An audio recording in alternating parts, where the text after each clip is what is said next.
Yung mga ginawa kong alagad na gabuna na ba? Parang kumakain ka lang ng mani ah. Hindi ka man lang nahirapan sa kanila. Samantalang may tuturing ng gabunan sa pinakamalakas na aswang. Bueno, malalaman natin ang kakayanan mo ngayon. Kabadong-kabado si Aling Tisay nun. Pasimpleng binulungan ni Aling Tisay si Ben. Pinaliwanag niya ang lahat at sinabing kilala niya ang nagngangalang Ismael. Kung ito man ang nasa harapan nila, sobrang delikado ng kanilang sitwasyon. Bukod sa pagiging hukluban niya, siya ang pinuno ng kulto. Yung 3 nabanggit mo na kasama niya ni, kung hindi ako nagkakamali, kasapi lang din ni Ismael. Nanay Tisay naman, takot ka. Tingin niyo po natitinag ako dyan sa kanya. Hindi, dahil kung natitinag pa ako, hindi yan maisasama sa lista kung sino-sino yung mga tutugisin ko. Bakit ka umaatras? Parang takot ka eh. Ang higpit mong makahawak. Banat naman ang ginang. Pero ipinaliwanag ni Ben na hindi siya takot para sa sarili. Takot siya at baka madamay si Aling Tisay. Hinahanapan niya lang daw ito ng lugar na ligtas bago siya kumilos. Atras lang, Nay. Tsaka huwag kang dumaan dyan at baka malaglag ka. May kanalo. May tinuro si Ben na lugar. Ang sabi nito ay doon daw magantay si Aling Tisay. Sa kabilang parte ng kalsada. May poste doon at may ilaw. Walang sabi-sabing mabilis na tumawid ng kalsada si Aling Tisay. At nang masiguro niyang naroroon na siya sa lugar, sinipat niya si Ben. Nakita niya na nakaduro ang kamay ng bata doon kay Ismael. Si Ismael naman ay nagkukumpas ito ng kamay at dinuro din si Ben noon. Alam ni Aling Tisay na nagpapatama na ng orasyon ng hukluban. At habang nangyayari yon, unti-unting lumalapit yung mga kasama ni Ismael. Ito na naman. Kahit na pagsabihan na ang ginang na wag gamitin ng kanyang kwintas na may pangkol na santo, hinaplos ito ni Aling Tisay. Nanalangin. Nagsawalang bahala na si Aling Tisay. Ito lang kasi ang alam niyang paraang kung paano kontray ng Tigalpo. Habang nangyayari yon, napapansin na rin ni Aling Tisay ang liwanag sa katawan ni Ben. Nagpapatay sindi ito na parabang tumitibok na parang puso ang liwanag. Hanggang sa makatabi na ni Ismael ang mga kasama. Nagtawanan ng mga ito dahil ramdam nila ang lakas ng bata. Pero hindi daw yun sasapat para labanan si Ismael. Naasar naman si Ben. Dahilan para pinandilatan niya ng mga mata mga ito at sinabing, walang makakapantay sa kapangyarihan ng liwanag. Kahit nakasandal pa kayo sa kung sino mang alagad ng dilim, hindi kayo magwawagi. Tawa lang. Mamaya walang sisiyan na. Wika ni Ben. At bigyan na lamang itong tumakbo ng mabilis patungo sa 4 noon. Napatakip ng bibig si Aling Tisay. Nakita niyang naglaho si Ben na parabang usok na sumabog. Kapansin-pansin ang kinikilos nila Ismael na nagulat. Nagpalinga-linga yun sa paligid hanggang sa nagmungkahi ang matanda na wag silang magkumpiyansa. Manong, parang malademonyo din yung paslit na yun ah. Mukhang nasa kiliran lang natin pero hindi ko na maramdaman. Wag na lang kayo magsalita. Nasusundan ko siya. Kahit papanay namarkahan ko ang bata dahil alam kong hindi siya ganun kadali mapuksa. Alam niya naman kung gaano kalakas ang mga alaga ko, di ba? Pero pinatay niya lang ng walang kahirap-hirap. Wika ni Ismael. Muling nagkumpas ng kamay ang matanda sabay duro sa isang direksyon. Nanlaki ang mga mata ng kasama nito nang makita ang paslit sa gitna ng kalsada. Naninigas ang katawan. Halatang hindi makagalaw. Sobrang nag-aalala si Aling Tisay. Mabilis siyang lumapit kay Ben.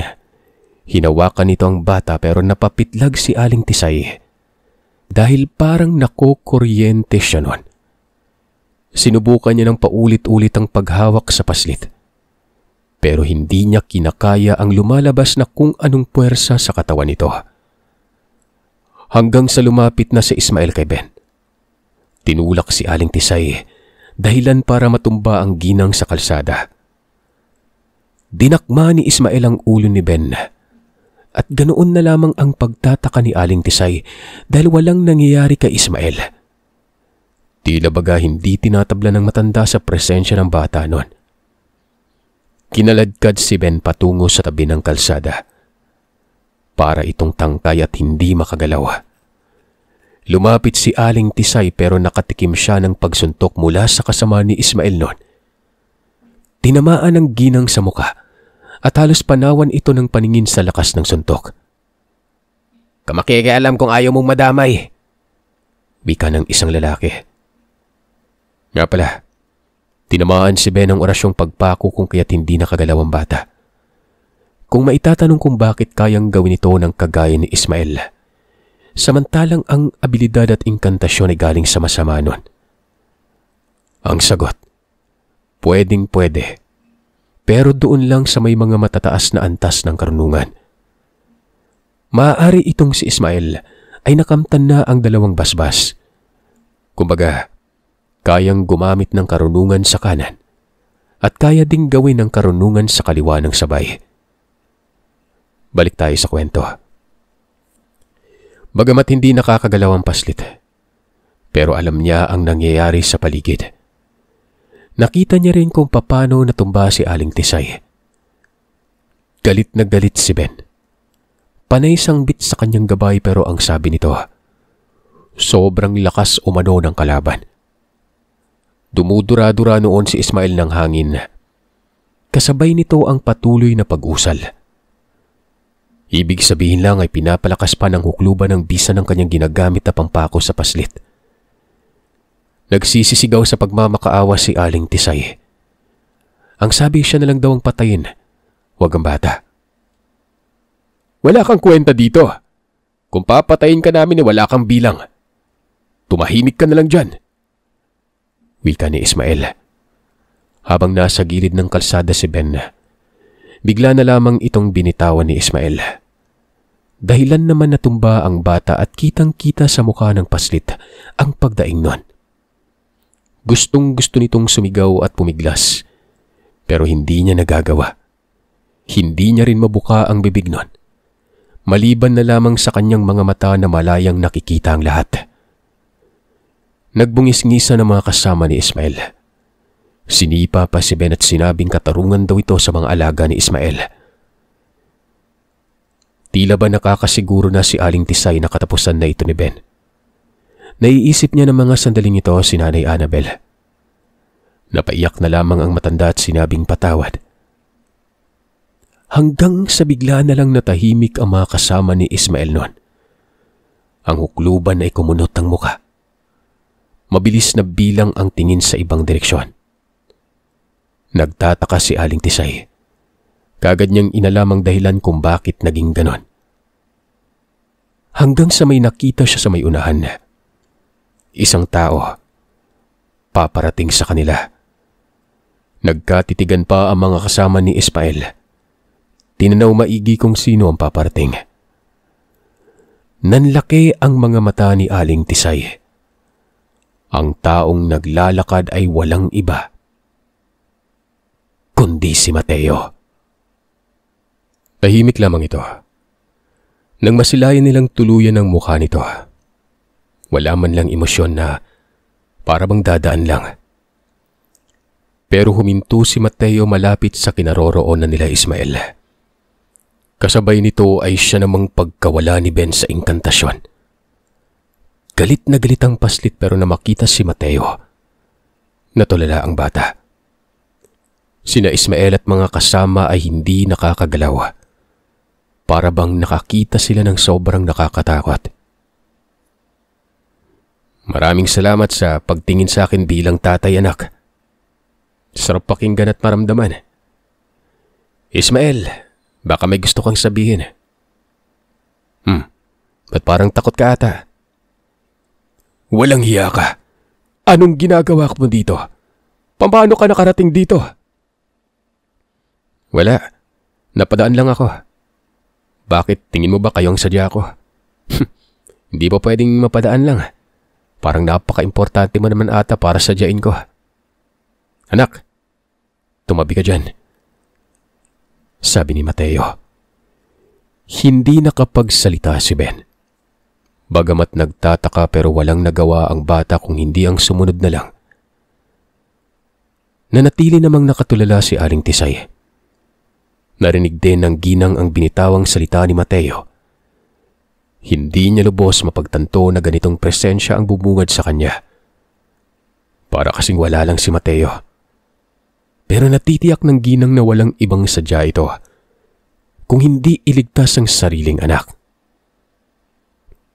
Maya-maya pa, yung mga kasama ni Ismael ay makikitang nagsisipaghanda. Yung isa ay may binunot na kung anong bagay na tila babakal na binalot ng pulang tela, habang yung dalawa naman ay panay usal at dura ng hangin sa kung saan-saan. Hindi uubray ang mga ginagawa nyo. Gamitin niyo na ang sagradong kataga para patumbahin kagad itong taong ito. Mungkahi ni Ismael sa mga kasama. Anong sagradong kataga?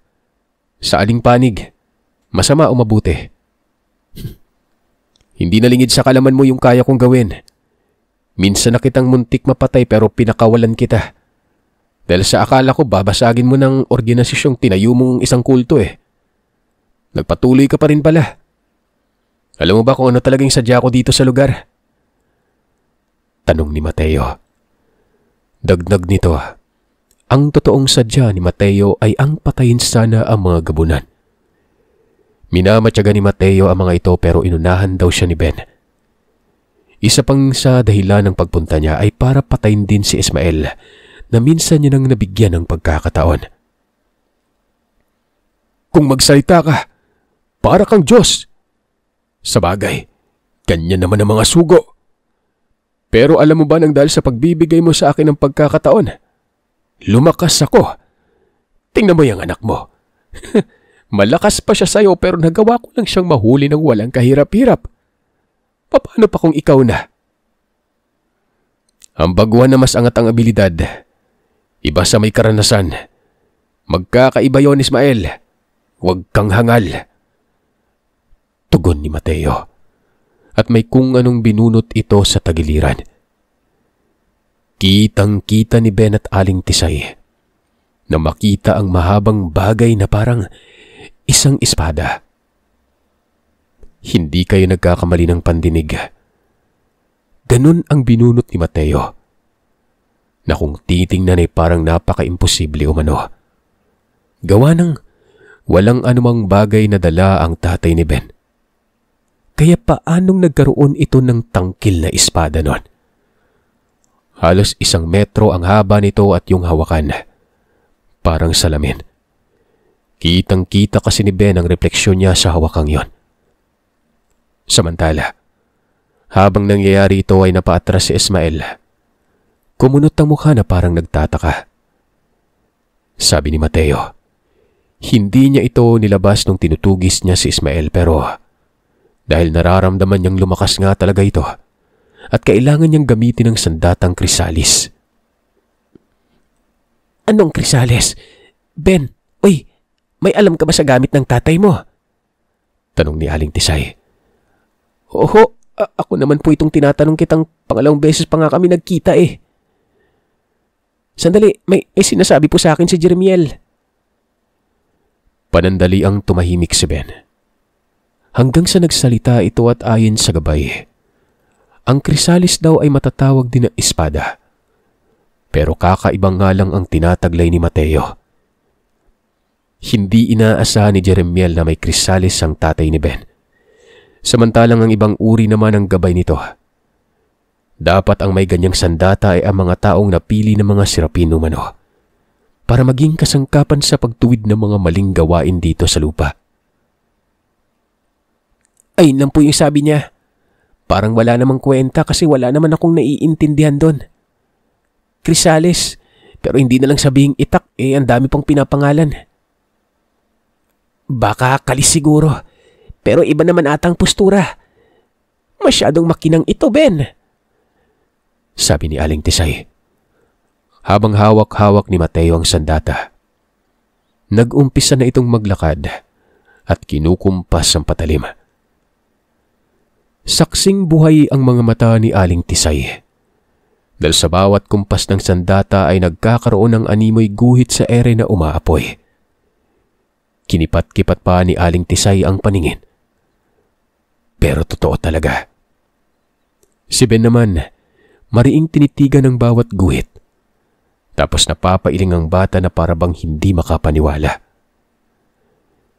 Ilang segundo lang ay isang malakas na paghataw ng sandatang ginawa ni Mateo. Kahit malayo ito, natamaan niya si Ismael. Ultimong ama kasama na kung iisipin ay nasa ibang direksyon. Pero nakapagtatakang bigla na lang nagsidaingan ng mga yon. Saan ka man magtago, tatamaan ka. Unti-unting susunugin yung kaluluwa mo, sabi ni Mateo. Walang sugat si Ismael pero kapakapa nito ang dibdib at kita sa mukha ang pagsimangot.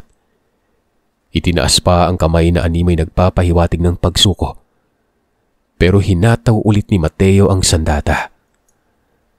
Naglika ito ng nakakairitang tinig na waribay nagkikiskis ang yero at kalembang ng bakal. Napaluhod si Ismael. Sumuka ng dugo. Samantalang ang mga kasama naman ay nakahandusay na sa gilid ng kalsada. Nagpagulong-gulong na tila ba mga baliw. Ben, anak, yung mga kasama niya, tingnan mo kung may gusto pang magbago. Dahil kung hindi, pagpapatuloy ko yung pagpaparusa sa kanila. Mungkahi ni Mateo sa anak. Nang marinig naman yon ng paslit, wala nang patumpik-tumpik at kaagad nilapitan ng bata ang kasamaan ni Ismael. Kinakausap niya mga ito pero walang tugon. Salip ay dumaing lamang ang naririnig ng bata at patuloy sa pagwawala. Uutos-utusan niya ako tas hindi naman nang sasalita yung mga to. Parang mamamatay na. Napalakas ata yung parusa. Hayaan mo na lang. Sa susunod na lang. Umalis ka na dyan at baka matapik ka pa, sabi ng tatay nun. Ano, sa susunod na lang? Ibig sabihin, hinukuman niya kaagad yung mga to. Nakakapangilabot pala yung tinataglay na abilidad ng tatay ko. Para hindi ako mag-isip ng masama kaya sinabi niyang binibigyan pa ng pagkakataon pero tinuluyan eh. Wika ni Ben sa sarili. Maya-maya pa, nanigas na lamang ang katawan ng mga tao. Si Ismael, nakataob na sa lupa at hindi na gumagalaw. Inalalayan naman ni Ben ang ginang para makatayo. Hirap pa ito at tila may masakit sa katawan. Lumapit naman si Mateo sa kanyang anak. Walang emosyon ang mukha nito at nagwika ng, Dati pa alam ko magkakaroon ako ng ligasiya. Hindi ka ba magmamano sa tatay mo? Kagad namang lumapit si Ben. Makikita sa kinikilos ng bata ang sobrang pananabik. Umupo naman si Mateo. Yumakap sa anak at nagmano ang bata nun. Sinabi pa ng paslit na sumama sa kanyang tatay Mateo nang makita din ito si Nanay Annabel. Ngumiti naman si Mateo. Pero sinabi nitong hindi pa napapanahon. Hindi pa tapos ang kanyang misyon. Saka na siya magpapasyang umuwi kung sakaling naabot na ang sukdulan. Paano ba naman kasi mababaliwala ang lahat dahil aalis din naman siya kaagad. Dagdag sa loobin lamang ang gagawin niya. Huwag ka mag-alala. Darating din tayo sa puntong yon. Tanggapin mo itong ibibigay ko sa'yo. Oh, saan ka ba nakatingin? Naku, yung anak mo hindi mabasa ang ugali. Mamaya kalokohan lang yung pagyakap-yakap niya sa'yo. Magaling magbalat kayo yung batang yan eh. Kahit ikaw hindi ka makakalampas sa kalokohan yan. Sabat ni Aling Tisay. Napatawa naman si Mateo. Habang umiiling ay sinabi nito na walang pinag-iba sa kanyang bata nung paslit pa siya. May kasakasama din daw si Mateo noon at ito ay walang iba, kundi si Mang Kalo. Gulat na gulat si Aling Tisay. Hindi niya lubos mapagtanto na may ugnayan din pala si Mateo sa matandang yumao. Hindi kaagad nakapagsalita ang ginang. Maigi niyang isinaisip kung may nabanggit ba sa kanya si Mang Kalo patungkol sa pagkatao ni Mateo pero wala siyang matandaan. Papanong naging kasama ito ni Mateo noon? Ibig sabihin lang, May kinukubli palang matanda nun. Kaya pala alam na alam nito ang pagsilang ng bagong sugo. Kunwari nagtatawas pa pero ang totoo, alam naman pala talaga ni Mang Kalo ang lahat nun. Sandali, paano nagsimula ang lahat?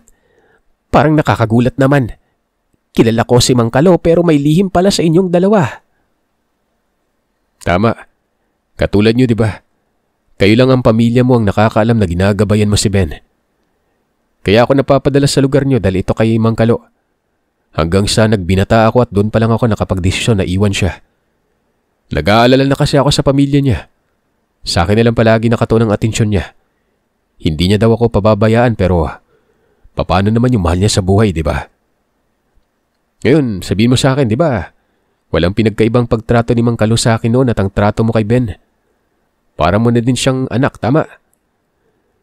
Tumangulang si Aling Tisay at bakas sa mukha ang matinding pagkamanga. Totoo naman talaga.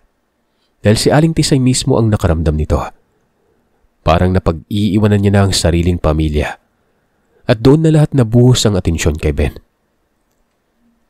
Samantala, nagpatuloy naman sa pagsasalita si Mateo.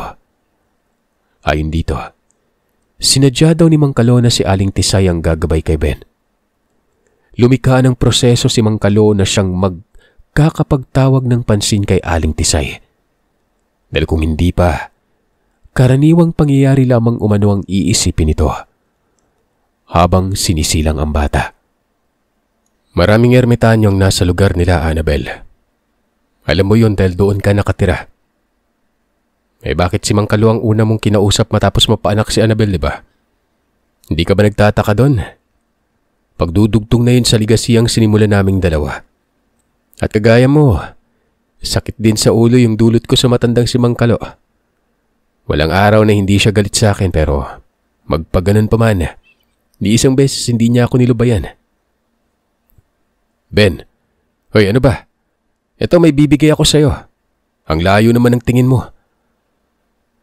Wala nang nasabi pa si Aling Tisay.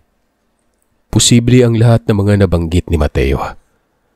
Naikukumpara niya ang sarili niya kay Mang Kalo at napag-isip-isip na tatanggapin ang mangyayari sa kasalukuyan nun. Hindi malayong magkakapareha lang din sila ng tatahaking landas ni Mang Kalo. Dahil itong si Ben, para bang replika ni Mateo. May inabot si Mateo sa anak. Isang maliit na bagay na singlaki lamang ng daliri. Animoy diamante yun at kumikinang-kinang pa. Matapos maabot ang bagay, kagad nagtanong ang paslit kung ano ito. Hanggang sa may sinabi si Mateo na siyang mas lalong nagpataka sa kanila. Ayon dito, ang dating gabay umano ni Mateo ay katulad ng sugong gabay ni Ben. Pero nasa magkakaibang antas sila. Si Mikael ang gumagabay sa akin nun. Alam kong kasamahan siya ng gabay mo. Mga pangunahing mandirigma sila sa kalangitan. Pero noong nagkaanak na ako ay humiwalay na sa akin si Mikael. Ito ay pagkakasala dahil maigpit na pinagbabawal sa amin ang magkaroon ng pag-ibig. Pero sinadya ko yun dahil gusto ko rin makapamuhay ng normal. Yun nga lang, kala ko kapag nagkaanak ako matatapos ng lahat. Hindi pala. May basbas pa rin ako at malakas ang hata ko sa kabutihan. Isang malakas na engkanto ang gustong saluhin yung responsibilidad ni Mikael. Binigyan ako ng panibagong gabay. Hindi na sirapin, kundi galing na mismo sa lupa.